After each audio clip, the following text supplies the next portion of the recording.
Shalom, shalom frères et sœurs en Christ et bienvenue à la Rhapsodie du samedi 19 mars 2022.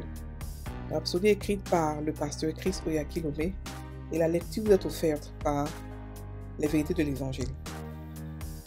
Le thème d'aujourd'hui est « Soyez conscients de la vie divine » et le verset d'Ésaïe 33, verset 24 qui dit « Aucun habitant ne dira « Je suis malade ». Le peuple de Jérusalem reçoit le pardon de ses iniquités. Alléluia. Le pasteur Christ dit « J'ai saisi le message de la vie éternelle très tôt dans ma vie. J'y ai cru et j'ai commencé à prêcher et enseigner sur comment vivre pleinement cette vie, au-delà de la maladie et des infirmités. À mes débuts, il m'arrivait encore d'être conduit à l'hôpital malade. À une certaine occasion, j'ai passé une dizaine de jours à l'hôpital, mais j'ai refusé de céder en raison de la vérité de ce message. Je crois en la vie de Christ en moi et en la suprématie et la supériorité de cette vie sur Satan, la maladie, l'infirmité et la mort. Par conséquent, j'ai maintenu mes confessions de la vie divine en moi. Et Satan ne pouvait pas me faire changer mon témoignage. L'apôtre Jean, écrivant à l'Église, a dit, 1 Jean 5, verset 13, « Je vous ai écrit ces choses afin que vous sachiez que vous avez la vie éternelle, vous qui croyez au nom du Fils de Dieu. » Pourquoi a-t-il mis l'accent sur la vie éternelle? Comment étant notre réalité sur du moment présent? Pourquoi a-t-il mis l'accent sur la vie éternelle comme étant notre réalité du moment présent? Pourquoi est-il si important que nous ayons et vivons avec la conscience de ce que nous avons la vie divine maintenant? C'est à cause de l'impact et de l'implication de cette vie divine sur celui qui la possède. Aucune maladie ni infirmité ne doit prospérer dans votre corps, car vous avez la vie éternelle. Peu importe comment vous vous sentez maintenant. La vie est votre confession déclarée « J'ai la vie éternelle ». Par conséquent, au nom du Seigneur Jésus-Christ, je refuse d'accommoder une quelconque forme de douleur, de maladie ou d'infirmité dans mon corps. Je suis imprégnable à la maladie et la vie éternelle est à l'œuvre en moi. Alléluia. De temps en temps, affirmez ces paroles et maintenez votre position. Il ne faudra pas longtemps, peu importe ce que cela pourrait être, qu'il s'agisse d'une tumeur cancéreuse, de diabète ou d'une maladie terminale, peu importe, cela disparaîtra de votre corps. Voici l'effet de la vie éternelle en vous. Les années passent et je me prélasse dans la vie éternelle. La vie éternelle est à l'œuvre en moi, dans chaque fibre de mon être, dans chaque cellule de mon sang, dans chaque os de mon corps. Alléluia. C'est votre vocation, votre droit et votre héritage de vivre de façon transcendante au-dessus de la maladie et de l'infirmité parce que la vie divine agit en vous. J'ai trouvé que ceci n'est pas seulement vrai dans la parole écrite, elle est aussi vraie dans mon esprit. Mon âme et mon corps ayent ce même état d'esprit. Alléluia. Fin de la Rhapsodie. Aujourd'hui, le pasteur nous parle de la conscience que nous devons avoir de la vie éternelle. Et du fait que, à cause de cette vie, nous n'avons pas à souffrir de la maladie, nous n'avons pas à souffrir de beaucoup de choses, parce que l'Évangile apporte beaucoup de choses. Il a pris d'abord le Ésaïe 33, verset 24 qui dit « Aucun habitant ne dira « Je suis malade ». Le peuple de Jérusalem reçoit le pardon de ses iniquités. Ici, il est temps de prophétiser sur nous aujourd'hui qui sommes les enfants de Dieu. Pourquoi est-ce que nous? Parce que nous voyons que les Juifs étaient malades. Il y avait des lois pour eux. Comme quoi, quand vous avez la lèpre, on vous met dehors, on fait ceci. Il y avait beaucoup de lois pour les malades. Mais après, il nous dit ici, aucun habitant ne sera malade, ne dira je suis malade. C'est de nous qui parlait. Normalement, avec la vie que nous avons en tant que chrétiens, nous ne sommes pas soumis à la maladie. C'est-à-dire que la maladie ne peut à rester en nous, à moins que nous l'acceptons, soit par ignorance, soit parce que nous n'avons pas la foi assez ou nous ne comprenons pas les Écritures. Sinon, aucun habitant du corps de Christ ne doit tomber malade. C'est un décret qui a été émis.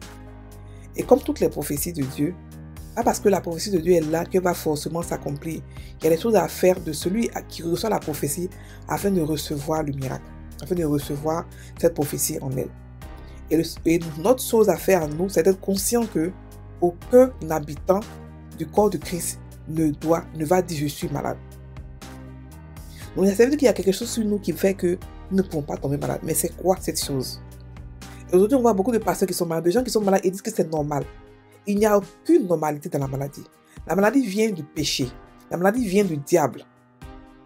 C'est lui qui rend malade. Parce que la maladie, son but, c'est de tuer, de briser, d'oppresser, de faire souffrir. C'est ça son but. Et Dieu ne peut jamais envoyer la maladie sur quelqu'un. C'est pour ça qu'il a dit, aucun habitant ne dira, je suis malade. C'est pour nous expliquer à quel point Dieu veut qu'on soit tous dans la santé divine. Il dit aucun habitant. Et après, le pasteur explique comme quoi, il y a longtemps qu'il a compris ce que c'est que la santé divine, il y a longtemps qu'il vit dedans. Mais c'est quoi en fait la vie éternelle? Parce que c'est quand nous sommes conscients de cette vie éternelle que nous sommes conscients de qui nous sommes. Et nous savons que la maladie n'a pas d'effet sur nous. Elle peut attaquer au début. Elle va forcément attaquer. Parce que le diable attaque toujours. Mais à force de le chasser, il ne va plus revenir. La Bible dit chassez-le. Ne laissez aucune place au diable. Donc lorsque la maladie vient, et vous êtes attaqué et vous dites oh je suis malade, automatiquement vous l'acceptez sans vous en rendre compte. Vous l'acceptez. Lorsqu'elle vient, ce que vous devez faire, c'est la chasser au nom de Jésus.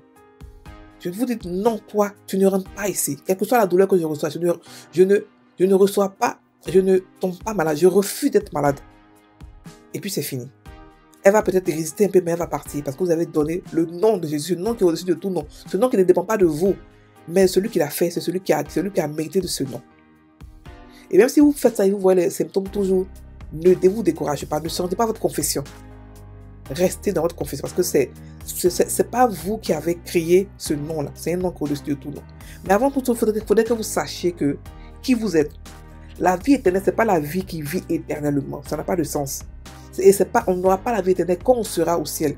La vie éternelle, on la reçoit ici sur la terre lorsqu'on devient chrétien. On la reçoit sur cette terre.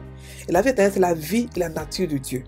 Ça veut dire qu'on a la même nature que Dieu. La même manière que nos enfants ont la même nature que nous. Ils ont notre sang.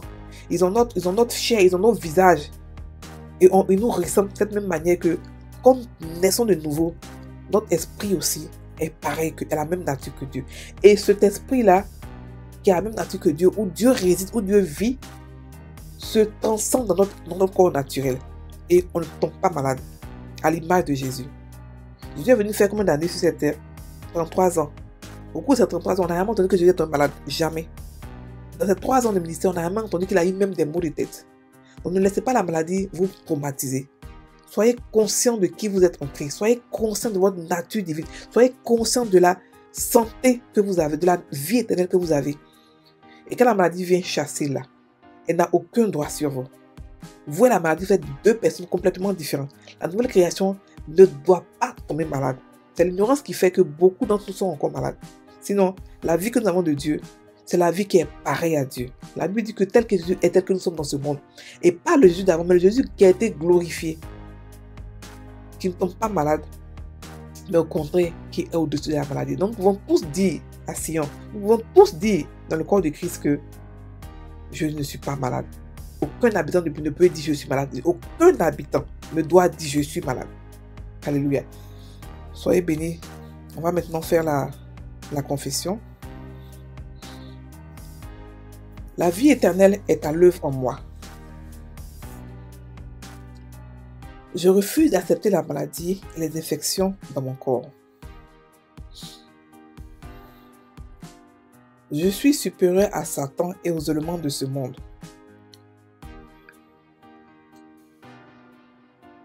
Je prends les choses en main et je règne sur mon corps avec la parole de Dieu.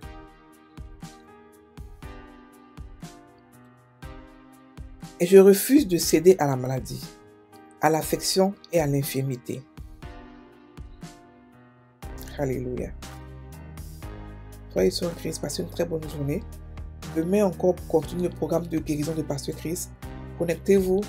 Vous vous connectez par vos églises locales. Vous pouvez les églises locales de Croix-en-Bassi pour vous connecter en ligne sur YouTube, sur Facebook, un peu partout. Soyez bénis.